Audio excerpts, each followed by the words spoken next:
की जब जातियों की पहचान। ये कहानी है त्रावणकोर की, उस वक्त की जब जातियों की पहचान उनके कपड़ों से हो जाती थी। निचली जाति की महिलाओं को शरीर का ऊपरी हिस्सा ढकने की इजाजत नहीं थी, और अगर ढकना हो तो टैक्स देना होता था। जी हाँ, टैक्स, ब्रेस्ट टैक्स यानी स्तन कर, जिसे कहते थे मूलाक्रम। ये कहानी है उस वीरांगना नांगेली की, जिसने समाज के ठेकेदारों और ऊंची जातियों के इस घिनौने और दमनकारी प्रथा को अपने साहस और वीरता से हमेशा के लिए जलाकर राख कर दिया।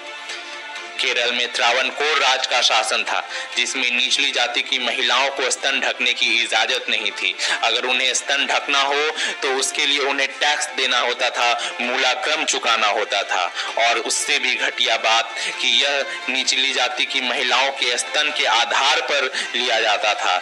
ऊंची जाति का टैक्स अधिकारी हर महीने इन महिलाओं के स्तन को हाथ से छूकर उनका आकार नापता था और उसके आधार पर टैक्स वसूलता था।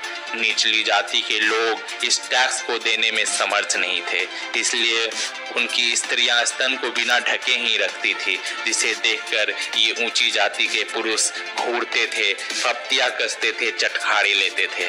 परंतु ये अत्याचार और ये नीचता नांगेली को मंजूर नहीं थी। नांगेली एरवा जाति की महिला थी, जो एक निचली जाति थी, परंतु उसके वीर और अदम्य साहस से उसने इस अन्यायी प्रथा का विरोध किया। उसने अपने पति से बात की और निर्णय लिया कि किसी न किसी को तो आवाज उठानी ही होगी। पति ने उसका इस विरोध में साथ दिया और अगले ही दिन से नांगेली ने अपना स्तन ढकना प्रारंभ कर दिया।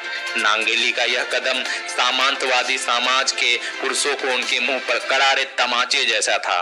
बात आग की तरफ फैल गई और फिर इन टैक्स कलेक्टरों ने नांगेली और उसके पति से स्तन टैक्स मांगने की शुरुआत कर दी।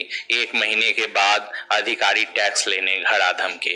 नांगेली का स्तन मापा गया और उससे टैक्स की मांग की गई। नांगेली घर के भीतर गई। ये सभी टैक्स अधिकारी के पुरुष खुश थे कि नांगेली टैक्स के पैसे लेकर आएगी।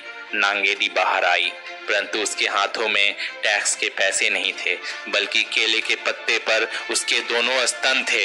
नांगेली ने चाकू से अपने स्तनों को काट कर केले के पत्ते पर लेकर आ गई थी। उसे देखकर टैक्स अधिकारी घबरा गए और चीख पुकार मचाकर भागने लगे। थोड़ी देर बाद खून ही खून, चारों तरफ अत्यधिक खून बह जाने के कारण नांगेली की मृत्यु हो गई। नांगेली के पति ने भी उसकी चिता पर कूदकर अपनी जान गंवा दी, लेकिन अपनी साहस और शोषण के विरुद्ध अपने इस संघर्ष से वो अमर हो गई। नांगेली देखते ही देखते पूरे केरल और त्रावणकोर में निचली जाति की महिलाओं की आइडल बन गई।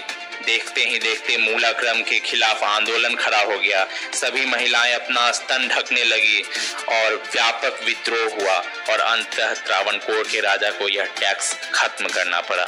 वीर नांगेली की जीत हुई और सामंती ताकत हार गई और वीरांगना नांगेली इतिहास के पन्नों पर हमेशा के लिए अमर हो गई।